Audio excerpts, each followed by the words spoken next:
Hand-tufting rugs has been blowing up all over social media, and it seems like everyone's trying to learn this art form. There are countless Instagram and TikTok pages of people showing off their creations, but it seems like there's a pretty high barrier to entry. First, you have to purchase all of the supplies, and then you have to figure out how to build this crazy looking frame to make them on. And that's not even including actually making the rugs. And nobody's really talking about how to make the rug making frame. Welcome to West Englewood. In today's video, we're going to show you how to build a rug making frame for tufting rugs. You can use this with electric tufting machines as well as for hand tufting. If you find this video helpful, please make sure to hit the like button and subscribe for future videos about art and home decor.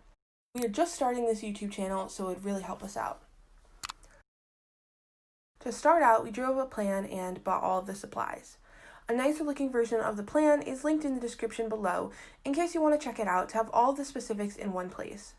Also keep in mind that you can always adjust the measurements I say throughout the video to your own measurements if you want to make a bigger or smaller frame. I just got everything at Lowe's, and you can find pretty much everything at your local home improvement store. You're just going to need wood, screws, a saw, a drill, and carpet tack strips. For the wood, I used regular 2x4s. I bought them 12 feet long so I could buy fewer boards and save a couple bucks. But if you don't have a big car or roof racks, or if you're working in a small space, I would suggest either buying shorter boards like 8 feet or so, or having them cut the boards for you. At Lowe's, they will do it for free. But I find they're not always measured exactly right, so I would just have them cut them generally to size, and then when you get home, you can trim them to make sure they're actually all matching lengths. To start out, I cut all of the wood to the proper lengths. I used a miter saw for this. It's helpful to use a miter saw so you can set the angle and cut at nice 45-degree angles so the corners can join together smoothly. You could also draw the angles and use a circular or hand saw, whatever you have available to you. I cut 2 base pieces 2 feet long with square edges on each side to be the feet. I cut 2 pieces 1 foot long each to act as the legs. And then finally, 2 pieces around 8 inches long to be the diagonal support. And these each had 45-degree angles on the end. To attach all of the pieces, I used wood construction screws.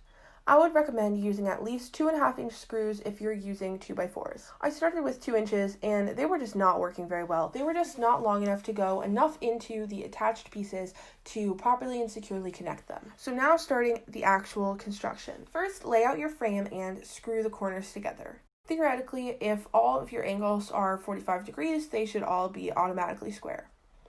I put 2 screws into each corner so that they couldn't pivot. Make sure the corners are nice and tight. If you have a corner jig or clamp, or actually any clamps at all, that will really help here. Or you can just hold them together really hard as you drill. Or a trick I have used for a while now is to use weights. Like if you have just hand weights or kettlebells for exercise, and you put those on different parts of the wood, it will hold them down. Or even like cans or jugs of whatever you have around just to put some tension on it. Or you can just go buy clamps. They're really not that expensive, but don't feel like you have to, especially if this is going to be your only woodworking project. I would just save money by inventing something using things you already have. And a key thing to remember here is that the frame really just needs to be secure and held together so that you can apply tension to it as you create your rug, but it's not like the customer is actually getting the frame, so it really doesn't matter if it's that pretty. It just matters that it functions well. So don't get too hung up on making sure it all looks nice. Once you screw your frame together, you can get started on the base. It took me a while to attach the base pieces because I didn't have a good way to hold the angled parts together. Again, clamps will really help here, but just be creative. I attached the 1 foot leg to the 2 foot base part. Then I attached the diagonal support. After I did this, I went back in and screwed some extra screws into all of the corners of the frame using the 2.5-inch screws just to give it extra support. This is optional, especially if you used a long enough screw to begin with, but I don't think it hurts to add them. Then the last piece of the construction is to attach the frame to the base. So for this, I propped the frame up using these paint and stain cans to make sure it's level while it's being attached. And then here I used a clamp to hold it together very tightly as I attach the pieces. Again, you're going to want to make sure you screw in such a way that it can't pivot or rotate. And also, it's good to have it nice and tight, so if you don't have clamps, you could borrow someone else's hands or tie it together with rope or something like that. After you screw this in on both sides, your frame should stand on its own. Now is the last step, which is just attaching the carpet tack strips to the frame. And I actually found it was better to buy these at Home Depot because at the Lowe's near me, they only had them in packs of 100, which we obviously don't need, whereas at Home Depot, they had packs of 3. These are each 4 feet long, so if you're making this 6 foot by 6 foot frame that I'm making, you would need 2 of those 3 packs. And they come with the attachment nails already in them at even intervals. So all you have to do is hold them up to the frame and nail those in. Make sure when you're attaching these that the tacks are facing outwards as shown here. This way the fabric will be properly pulled taut. Once you've hammered those in, your frame is done. Here's the final product.